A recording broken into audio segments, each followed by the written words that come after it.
नमस्कार, स्वागत आप सभी का। ग्लोबल अड्डा आप देख रहे हैं और मैं हूं आपके साथ पुनीत मिश्रा। तो मिडिल ईस्ट में क्या चल रहा है?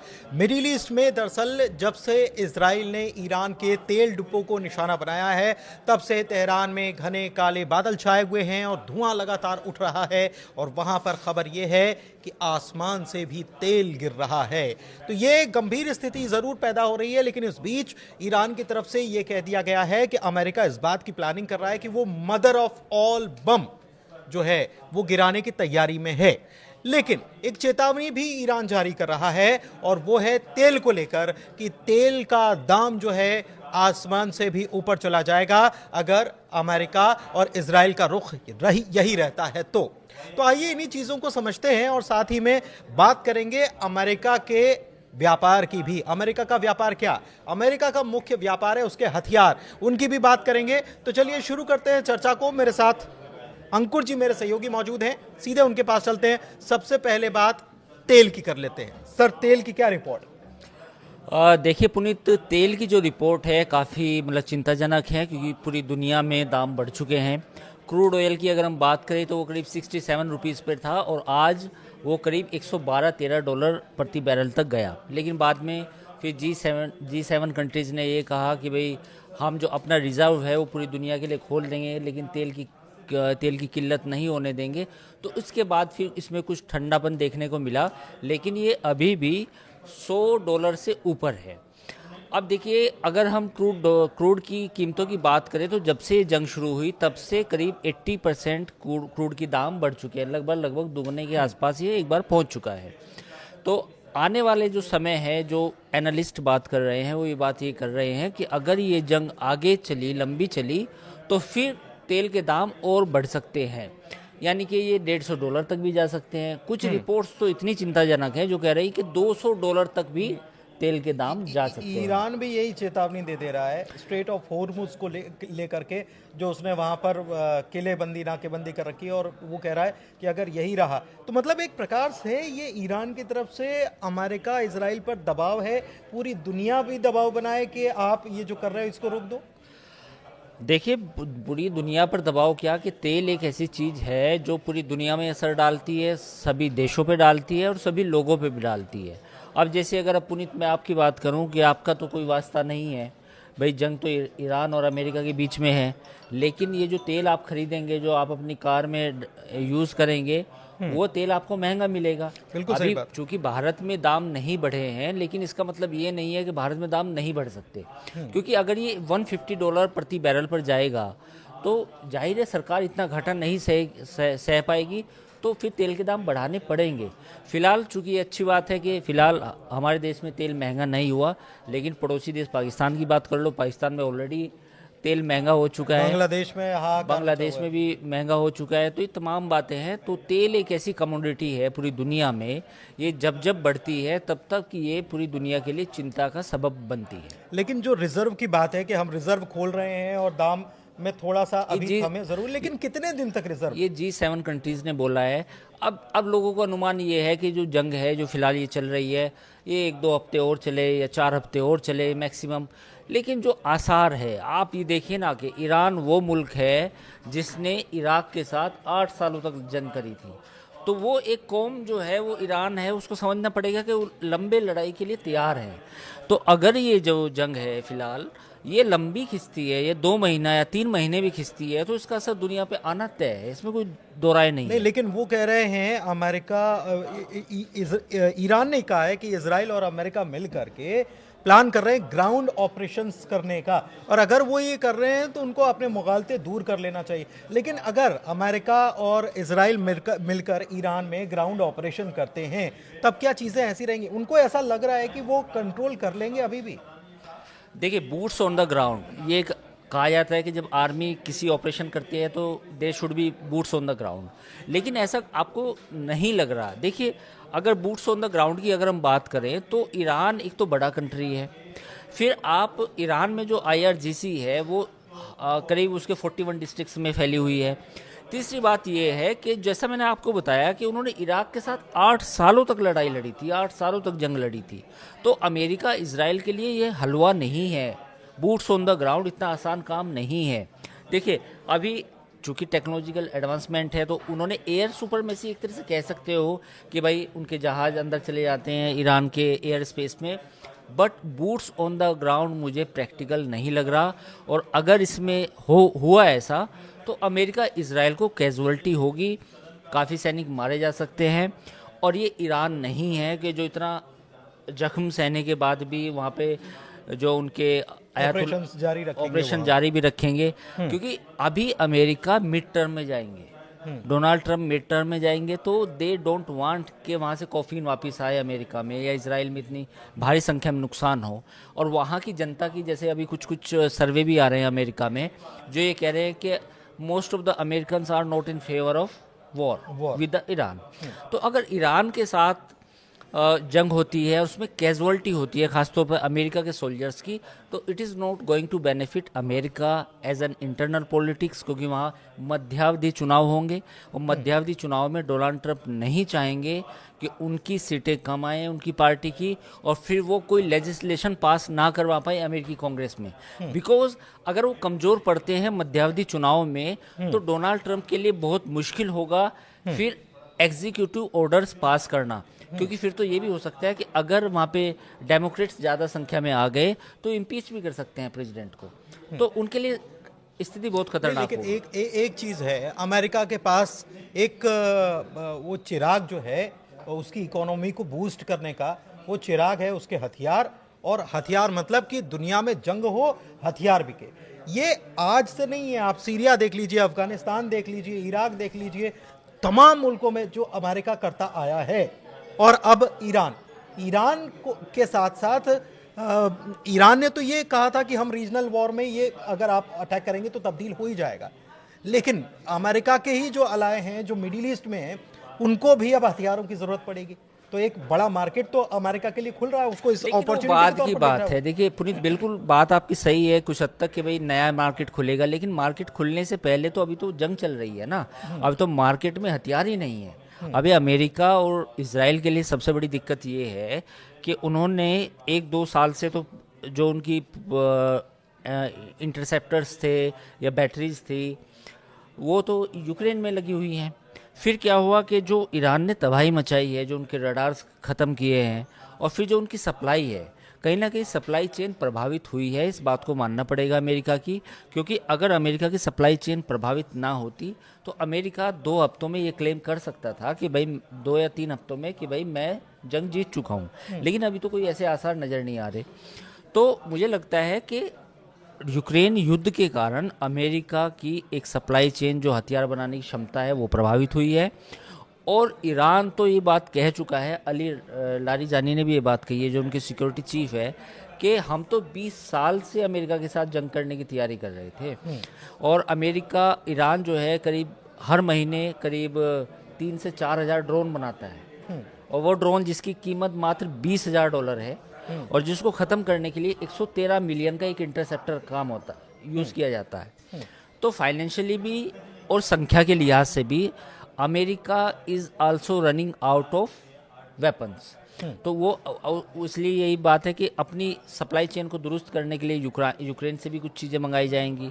नाटो में के कुछ अलाई है, जैसे तुर्की है, टर्की को ऐसा कहा गया है, खबरें शुरू कर दी है, ऐसी खबरें ये भी है कि तुर्की की एक कंपनी को बड़ा ऑर्डर मिला है ड्रोन बनाने का और इंटरसेप्टर बनाने का, तो वो भी एक है। तो मुझे लगता है कि वो तो बाद की बात है कि हथियार बेचे जाएंगे नहीं बेचे जाएंगे। फिलहाल तो ये है कि अगर ये 3-4 महीने जंग खिंच गई और लंबी लड़ाई चली तो ये बड़ा मुश्किल होने वाला है। $891 मिलियन पर डे का यूएस आर्मी का खर्चा बताया जा रहा है, और इस बीच तमाम दूसरे मुल्क भी इसमें शामिल होते जा रहे हैं, क्योंकि फ्रांस से भी एक आया कि वहाँ का उनका भी एक न्यूक्लियर करियर जो है वो बढ़ चला है मिडिल ईस्ट की तरफ। चार्ल्स डी कुछ नाम है उसका। हाँ, चार्ल्स डी गॉले। यस। गॉले। तो ये कहने का मतलब ये है कि ये जंग का खर्चा जो है वो लगातार बढ़ता जा रहा है। कितने दिन तक ये झेल पाएंगे इस खर्चे को? देखिए, ये बात तो अमेरिका में लोग ये पूछने लगे हैं, बेरोजगारी दर बढ़ी है वहाँ पर। पिछले हफ्ते जो आंकड़े आए थे, इस हफ्ते भी आंकड़े आने वाले हैं, we have to wait and watch. तो अमेरिका में ये लोग, आम लोग ये बात कहने लगे हैं कि जो खर्चा है, जो पैसे आप खर्च कर रहे हैं वो पैसे नहीं खर्च होने चाहिए, और इस लड़ाई से जो ईरान के साथ हमने की है एज एन अमेरिकन, जो लोग कह रहे हैं हमारा कोई वास्ता नहीं है। और फिर वहाँ पे एक बहस ये भी छिड़ी है कि जी ये लड़ाई तो हमारी नहीं थी, ईरान की थी, वो इसराइल की थी। मतलब इसराइल की लड़ाई में अमेरिका घसीट लिया गया, ये कुछ वहाँ के एनालिस्ट बात कर रहे हैं। तो रही बात खर्चे की, देखिए अमेरिकन इकोनॉमी पिछले जो रिसेशन पूरी तरह से तो नहीं आया था, लेकिन वहाँ पे महंगाई बढ़ गई थी, जिसके बाद फिर वहाँ पे ब्याज दरें बढ़ाई गई। तो अमेरिकन इकोनॉमी एक तरह से रिसेशन में थी, पूरी तरह से नहीं थी, लेकिन इस युद्ध के बाद अमेरिका पर एक बड़ा खतरा जरूर मंडरा रहा है, क्योंकि उसके जो खर्चे हैं, जो नेशनल डेट है वो बहुत ज़्यादा है, उसको कम करने की कोशिश होंगे। और यही वजह थी कि जो डोनाल्ड ट्रंप हमेशा जो टैरिफ लगाते थे पूरी दुनिया पे, शटडाउन भी हुआ उनके यहाँ, पूरी बिल्कुल शटडाउन हुआ था। तो पूरी दुनिया में जो टैरिफ का जो खेल है वो भी डोनाल्ड ट्रंप ने ये कहा था कि ये टैरिफ लगाकर हम अमेरिका का नेशनल डेट कम करेंगे। लेकिन वो बात अलग है, अब जो ये लड़ाई हुई है इसका असर जरूर अमेरिका की इकोनॉमी पर पड़ेगा। और जैसा कि मैंने आपको पहले बताया कि मध्यावधि चुनाव है, डोनाल्ड ट्रंप के लिए इतना आसान नहीं होगा इस लड़ाई को लंबा खींचना, कहीं ना कहीं कुछ बातचीत जरूर होगी। तो मध्यावधि चुनाव में अगर रिपब्लिकन पार्टी को नुकसान होता है तो उसके लिए मौजूदा सरकारी जिम्मेदार होगी, यानी कि डोनाल्ड ट्रंप। अच्छा, एक चीज़ और है कि ये कहकर कि ईरान न्यूक्लियर बॉम्ब बना सकता है, अभी भी ये कहा जा रहा है कि एक उनके जो सुप्रीम लीडर है उनको तो हमने ख़त्म कर दिया, लेकिन हम नहीं चाहते कि वो फिर से ऐसा कुछ करने की कोशिश करें, और इसीलिए हम अपना ऑपरेशन जारी रखे हुए, इसलिए वो यूरेनियम जो है उसको भी कब्जे में लेने की बात कही जा रही है। लेकिन आपको लग रहा है कि ये पूरा जो वॉर जिस सिचुएशन में आ खड़ा हुआ है, कहीं भी यूरेनियम की कोई चर्चा, कोई जिक्र, कोई चिंता है, या फिर अपना एक एजेंडा सेट करना है? क्योंकि आज ही एक खबर ये सामने आती है, लिंडसे ग्राहम जो है उन्होंने ये कहा कि वेनेजुएला के पास 31%, दुनिया का 31% ऑयल रिजर्व है, और अब तो वो हमारा अलाय है या हमारे कब्जे में है, जो भी मान लीजिए।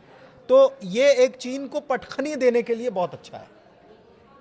तो क्या ईरान के तेल पर ही नजर है, बेसिकली खेल उसी का है, या फिर वो यूरेनियम वाला मामला वाकई में दुनिया को बचाना है?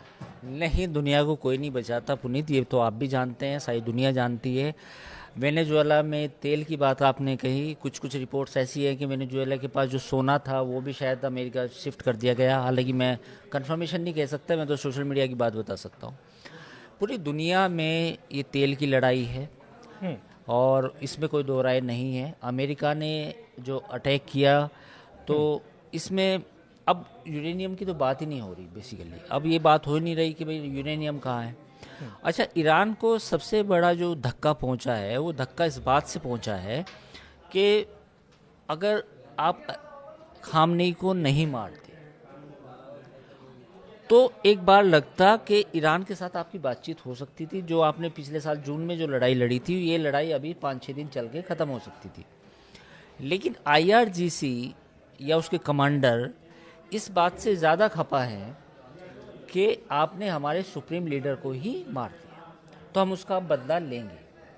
अब वो बदले में चाहे हमारा कितना भी नुकसान हो, वो हम नुकसान सहन करेंगे, बट हम आपके साथ जंग लड़ेंगे।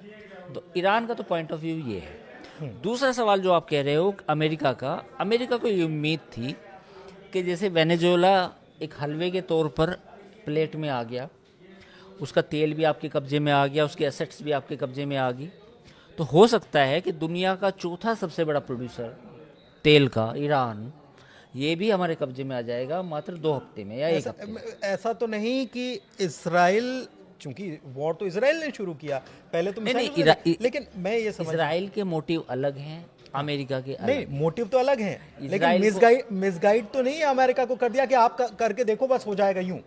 ये हो सकता है, लेकिन इसराइल का मोटिव था, इसराइल की एग्जिस्टेंस को सवाल था, क्योंकि ईरान हमेशा यही कहता था कि भाई हम इसको नक्शे से मिटाएंगे। तो इसराइल को तो वो थ्रेट पूरी करनी थी। हो सकता है अमेरिका को ये लालच दिया हो कि हमारा तो ये काम हो जाएगा, हमारा दुश्मन मर जाएगा। दूसरा आपका फायदा ये होगा, जो तेल है, हाँ, तेल गैस जो है और जो और असेट्स होंगी वो आपकी हो जाएंगी। लेकिन वो अंदर जाकर फंस गया, क्योंकि 1 2 3 अब तो एयरक्राफ्ट कैरियर जंगी जहाज जो है आपको नहीं, वो तो मतलब अब कितना खर्चीला हो रहा गल्फ है ऑफ ओमान की तरफ चला गया। अब तो जो फारस की खाड़ी है जिसको हम स्टेट ऑफ हॉर्मुज बोलते हैं, तो पहले तो अब्राहम लिंकन वहाँ पे था, वो लेकिन तो जब पीछे खिसकता जा रहा है ओमान पीछे की तरफ। करीब 1000 नॉटिकल माइल्स पीछे चला गया है। तो उनको अमेरिका को मतलब ये एक अंदेशा हो गया है कि जो भी देखिए- नुकसान हो अड़ोसी पड़ोसी क्या हो हम वहां से यूज करेंगे और उनका मिसाइल गिरे तो कोई दिक्कत नहीं, आपस में लड़ा दो। इसीलिए मैं ये कह रहा हूँ कि मैं लेबनान के कोला एरिया में हूं और आप देख सकते हैं कितनी तबाही हुई है यहाँ। भाइयों को लड़ाने का काम हो रहा है, ये वो कह रहे हैं। अमेरिका ये कह रहा है यूएन में, ये कह रहा है कि सहयोगियों पर हमला करना, उसी के अड़ोसी पड़ोसियों पर हमारे सहयोगी जो हैं, ईरान के लिए मुश्किल पैदा कर रहा है। देखिए, बिल्कुल ईरान ने जो बात कही है कि हमारे पड़ोसी हैं, हम फारसी अरबी भाई भाई हैं, हमारा कल्चरल रिश्ता भी है, हमारी सब कुछ चीज़ें भी बहुत सारी एक दूसरे से मिलती हैं, और ईरान कभी भी जो है अलहदा नहीं रहा अरब मुल्कों से। लेकिन अभी अगर आप वहाँ की जितने भी गवर्नमेंट्स देखेंगे या जो भी हैं, चाहे ओमान हो, कतर हो, बहरीन हो, सऊदी अरब हो, वो अब उनके अमेरिका के साथ रिश्ते ज़्यादा मजबूत हैं, या यूं कहें लेकिन कि रिश्ते मजबूत भले ही हैं, लेकिन क्या वो सुरक्षित हैं? सवाल तो मौजूदा दौर में ये भी खड़ा हो गया। अब यही तो सवाल है। अब वो जो उनको इनसिक्योरिटी हुई है वो इसलिए हुई है कि ईरान ने जो अपना गेम प्लान है वो ऐसे खेला है कि जो इनके पपेट कंट्रीज़ हैं अमेरिका के, उसकी नज़रों में मैं इन पर अटैक करूँगा। तो इस वजह से पूरी कहीं ना कहीं इक्वेशन गड़बड़ाई है। अब जैसे यूएई है, यूएई के साथ कोई बड़ा झगड़ा नहीं था ईरान का, लेकिन ईरान ने इसलिए उनको टारगेट किया क्योंकि वहाँ सबसे बड़ा एयरबेस है यूएई में। हालांकि बात ये भी है कि एक चीज़ माननी पड़ेगी कुछ कंट्रीज़ की, खासतौर पर यूएई, या उन्होंने पलटकर अभी उतना वार नहीं किया। अगर ये हुआ कि यूएई हो गया या कतर हो गया या दूसरे मुल्क हो गए, बहरीन हो गया, ये सब मिल करके, अमेरिका तो लड़ ही रहा है, इजराइल तो लड़ रहा है, लेकिन अगर ये सब मिलकर भी ईरान के ऊपर अटैक करते हैं तो ईरान ने ऐसी तैयारियां कर रखी है। देखिए, अगर वो ईरान पर अटैक करते हैं तो जो ईरान के पास अगर उस वक्त तक मिसाइलें बची तो वो ज़्यादा नुकसान हो सकता है। इनको ये मालूम है जितने भी तो आज के कंट्रीज घर हैं ये। हाँ, दूसरी बात ये एक और है कि जो इन कंट्रीज़ में जो वहाँ के लोग हैं, जो शेख अलग हैं, जो रूलर्स अलग हैं, लेकिन वहाँ की आवाम जो है वो, उसके मन में कहीं ना कहीं ये बात है कि ईरान जो कुछ कर रहा है शायद गलत नहीं कर मुस्लिम ईरान जो कुछ कर रहा है, रहा। हाँ, ईरान बेसिकली इजराइल से लड़ रहा है। तो वहाँ के जो आम शहरी है, आम मुसलमान है, वो ये भी समझता है ना कि ईरान का जो मोटिव है इजराइल से लड़ना वो गलत नहीं है। ईरान हम पे हमला कर रहा है, हमारे मुल्क पे कर रहा है, वो एक गलत बात है, पर जो उसका बड़ा मोटिव है यानी कि इजराइल से जंग करना, वो गलत नहीं। वो टीस तो मतलब बाकी अरब कंट्रीज हाँ, में भी है। इजराइल को लेकर है टीस, लेकिन जो रूलर है, जो वहाँ पे जो भी शासन में है, उनकी अपनी मजबूरियाँ कह लो, इक्वेशंस कह लो, या अमेरिका की उनकी बात माननी पड़ेगी। अमेरिका के साथ बहुत ताल्लुकात बहुत गहरे हैं, वो इतने आसान नहीं है कि आप अमेरिका को नज़रें दिखाएंगे, क्योंकि अगर अमेरिका के साथ आप नज़रें दिखाएंगे तो फिर मुश्किल हो सकती है। अच्छा, एक लास्ट सवाल कि एक खबर और आ रही है कि उत्तर कोरिया और दक्षिण कोरिया के बीच में भी अब थोड़ा सा टेंशन इसलिए बढ़ सकता है क्योंकि अमेरिका जो है दक्षिण कोरिया के साथ आज से एक सैन्य अभ्यास करने जा रहा है, और इसको एक नाम भी दिया गया है, इसका नाम है फ्रीडम शील्ड। तो एक तरफ जंग, इस तरफ मिडिल ईस्ट में, दूसरी तरफ अगर वहाँ पर ये सब होता है तो एक टेंशन क्रिएट करने का काम होगा, टेंशन बढ़ेगी। देखिए, ये जो जंग है इसमें आपने जो आशंका जाहिर की, मैं एक और आपके सामने रखता हूँ कि ये सब चल रहा है पूरी दुनिया में। अमेरिका के पास हथियार भी सप्लाई कम होगी, कोई उसने इतना लंबा युद्ध की बात नहीं सोची थी। उधर यूक्रेन की लड़ाई चल रही, क्या होगा अगर चीन ताइवान पर अटैक कर दे इस दौरान? सोच के देखिए, तो क्या अमेरिका वहाँ लड़ने जाएगा? कितनी बड़ी मुश्किल हो सकती है। तो ये बात भी जाहिर, जो आपने नॉर्थ कोरिया का मुद्दा उठाया है और वो वहाँ पर इंटरसेप्ट या उस चीज़ को ब्लॉक करने के लिए थोड़ी सी मौजूदगी दिखाने की कोशिश है, वो वही है, ये दिखाने के लिए कि देखिए हम, मतलब आप ईरान में डिस्टरबेंस मत क्रिएट करो। हाँ। आप अपना हाँ। उनको एंगेज करना वहाँ पर। उनको एंगेज करना, ये दिखाना कि हम यहाँ भी हमारी प्रेजेंस है। लेकिन सवाल ये है कि अगर चाइना ताइवान पर अटैक कर दे तो फिर क्या अमेरिका अपना जंगी बेड़ा वहाँ पे भेजेगा? और किम क्या खामोश बैठेंगे? क्या किम खामोश बैठेंगे? ठीक। तो कुल मिलाकर चर्चा थोड़ी लंबी हो गई, लेकिन बहुत सारे मुद्दे यहाँ पर हमने चर्चा में शामिल किए। क्या हो सकता है, तेल की स्थिति क्या हो सकती है, क्योंकि ईरान की तरफ से ये बार बार कहा जा रहा है कि अगर ऐसी ही परिस्थिति बनी तो आने वाले दिनों में पूरी दुनिया पर इसका असर होगा और तेल के रूप में होगा, जिसकी कीमतें जो हैं आसमान छूने लग जाएंगी और कोई भी ये नहीं चाहता। लेकिन अमेरिका क्या वाकई में ग्राउंड ऑपरेशन कर पाएगा, और अगर करता है तो ईरान की तरफ से क्या जवाब मिलेगा? क्योंकि ईरान बहुत सालों से तैयारी कर रहा है, और ये हम नहीं कह रहे हैं, ईरान खुद ये क्लेम करता है कि हम बहुत सालों से अमेरिका से जंग की तैयारी कर रहे हैं। फिलहाल इस वीडियो में इतना ही। कैसा लगा वीडियो बताइएगा जरूर। बहुत शुक्रिया।